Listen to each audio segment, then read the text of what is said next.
Assalamualaikum warahmatullahi wabarakatuh. Halo semuanya, kembali lagi bersama saya Najwa Rahma dan di sini saya akan membahas tentang network model atau model jaringan. Nah, di network model itu terbagi menjadi dua. Ada model OSI dan TCP/IP. Fungsi-fungsi di dalam setiap lapisannya. Dalamnya yang memiliki fungsinya masing-masing. Model OSI atau Open System Interconnection dan model TCP/IP adalah model arsitektur jaringan dan diterima melalui jaringan seperti internet. Meskipun keduanya bertujuan untuk mengatur cara komunikasi data, ada perbedaan dalam jumlah lapisan, seperti yang saya jelaskan tadi. Dia memiliki lapisan-lapisan berbeda yang memiliki tujuannya masing-masing. Model OSI itu terdiri dari 7 lapisan yang memiliki fungsi khusus. Pertama, ada lapisan fisik atau physical layer. Itu bertanggung jawab untuk mengirimkan bit-bit data 0 dan 1 melalui media fisik seperti kabel dan gelombang radio. Contohnya yaitu kabel Ethernet dan sinyal Wi-Fi. Yang kedua yaitu lapisan data link. Lapisan data ini mengatur transmisi data dalam bentuk frame dan menangani kesalahan fisik serta kendala akses ke media. Contohnya itu protokol Ethernet dan alamat media akses control. Yang ketiga yaitu lapisan jaringan atau network layer. Lapisan ini menentukan rute terbaik untuk data menuju tujuannya melalui alamat IP. Contohnya yaitu router yang mengirimkan data melalui alamat IP ke tujuannya. Yang keempat, itu ada lapisan transport. Lapisan transport itu memastikan data dikirim dan diterima dengan benar, serta mengatur koneksi antara dua perangkat. Contohnya itu protokol TCP atau Transmission Control Protocol yang memastikan data sampai tujuan dengan utuh. Yang kelima, yaitu ada lapisan sesi atau session layer. Lapisan ini mengatur sesi atau koneksi antara dua perangkat, memastikan komunikasi berjalan lancar. Contohnya itu koneksi saat kita menggunakan panggilan video atau chat. Yang keenam yaitu lapisan presentasi. Nah, lapisan ini mengubah data menjadi format yang bisa dimengerti oleh aplikasi si penerima. Contohnya yaitu mengubah data yang telah dienskripsi menjadi teks biasa. Nah, apa sih konsep enskripsi ini? Enskripsi ini contohnya ketika kalian menggunakan chat di WhatsApp gitu. Nah, isi chat di dalam WhatsApp itu hanya akan diketahui oleh kalian sebagai si pengirim dan si penerima. Misalkan kalian ingin mengirimkan chat ke seseorang. Nah, hanya kalian dengan orang tersebut yang mengetahui chat tersebut.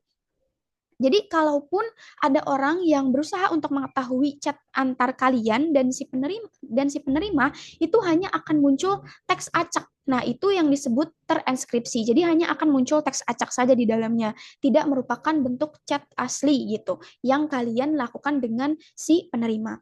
Yang ketujuh, yang terakhir yaitu lapisan aplikasi. Nah, lapisan ini berhubungan langsung dengan pengguna akhir seperti aplikasi yang kita gunakan saat ini. Contohnya browser web, aplikasi email, atau aplikasi-aplikasi lain yang sering kita gunakan saat ini. Baik, itu aja penjelasan tentang IP. Perbedaan yang signifikan gitu karena hanya memiliki 4 lapisan di dalamnya. Jadi beberapa lapisan di dalam OSI model itu disatukan menjadi satu lapisan di dalam TCP/IP model. Contohnya di lapisan aplikasi itu menggabungkan fungsi lapisan aplikasi, presentasi, dan lapisan sesi dari model OSI. Contohnya, browser yang mengakses situs web menggunakan HTTP atau Hypertext Transfer Protocol. Yang kedua, di dalam model TCP/IP itu ada lapisan transport. Sama seperti lapisan transport pada OSI, memastikan data dikirimkan dengan benar. Contohnya protokol TCP yang memastikan data sampai tujuan dengan utuh. Yang ketiga yaitu adalah lapisan internet. Lapisan internet ini sama dengan lapisan jaringan pada OSI, menentukan rute paket data. Contohnya penggunaan alamat IP untuk mengarahkan data ke tempat yang benar. Yang terakhir yaitu ada lapisan jaringan akses. Nah, lapisan jaringan akses ini menggabungkan lapisan fisik dan data link dari OSI. Contohnya menghubungkan komputer ke jaringan menggunakan kabel atau Wi-Fi.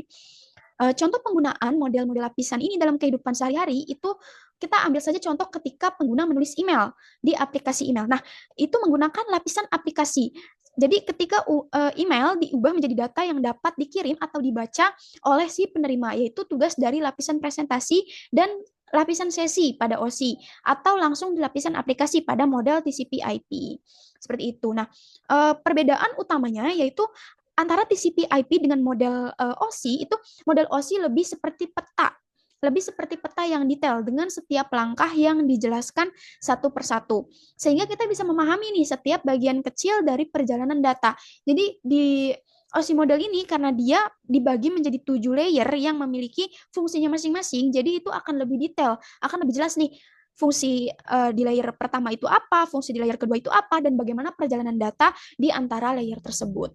Bedanya dengan model TCP/IP itu TCP/IP lebih seperti kepanduan praktis yang langsung menuju ke tujuan dengan menyatukan beberapa langkah seperti yang dijelaskan sebelumnya tadi. Itu ada application layer, presentation layer, session layer yang disatukan ke dalam satu layer saja di TCP/IP.